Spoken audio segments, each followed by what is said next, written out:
Mga kuys, try natin gumawa ng DIY popper lure.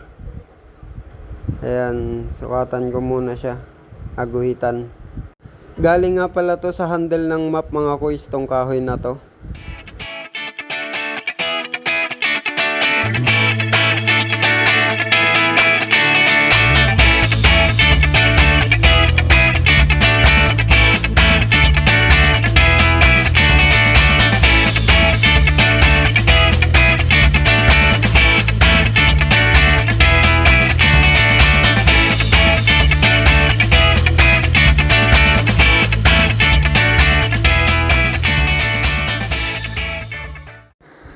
Ayan mga kuys, nakinis na natin.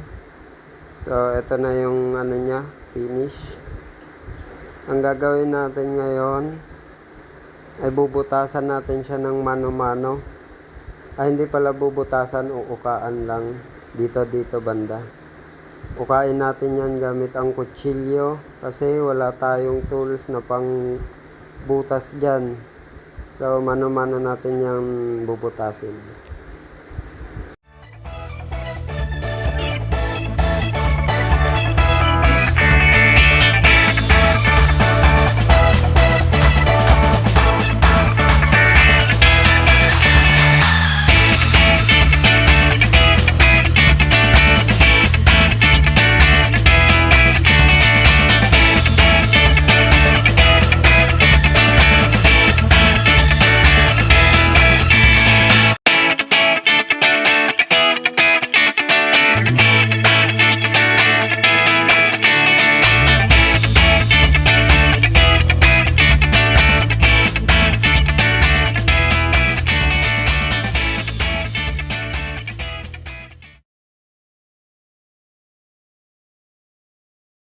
So, ito naukat na natin mga kuys.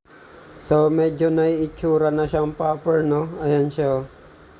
Ayan, lubog na yung nguso. So, mukha na siyang popper mga kuys. Konti na lang. Ayan. DIY popper, mini popper.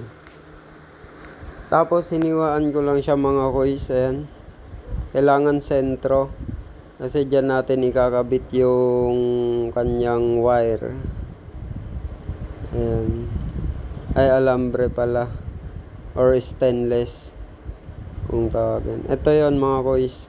So, bali ang gamit ko ngayon ay tanso lang kasi wala yung stainless ko. Di ko na mahanap. Lalagay natin yan dyan sa gitna. Ayan. Paganyan siya. Ayan. So, ito na mga kuys. Ayan, nasalpak na natin siya sa loob. Bali, didikitan na lang natin yung mga butas na yan. Nalagyan ko na siya ng tingga mga kuys, pang balance. Ayan, sa may pet. Ayan, dyan ko siya nilagay. Pang balance lang yan mga kuys. Tapos, titesting natin yung ano niya, lutang. So, ayan, kailangan ganyan siya. Hindi siya tayong-tayo. Nakabalance lang siyang ganyan. So, ayan mga kuys, testing natin yung number 8 na hooks. Kung hindi sila maglalak, hindi sila magpapang-abot. Ayan, hindi naman. So, saktong-sakto lang yung pagitan ng pagkakagawa natin. Ayan. Ayan, hindi sila naglalak. So, yan ang maganda mga kuys. Hindi nagpapang-abot yung hooks. Mga kuys, tapos na yung DIY popper lure natin. Mini popper lure. Hindi ko lang alam kung ilang grams yung kinalabasan nito kasi walang timbangan. Tapos, kita nyo naman, ang pangit ng kulay, ang pangit ng design. Kasi DIY lang, hindi ganun kapulido. First time ko gumawa. Tapos yung kulay niya hindi match, no, ang pangit. Kasi ito lang yung available ko. Ano lang to yung Pilox. Pang ano ko yun sa motor, pang spray. So try natin to pag nag fishing adventure ako.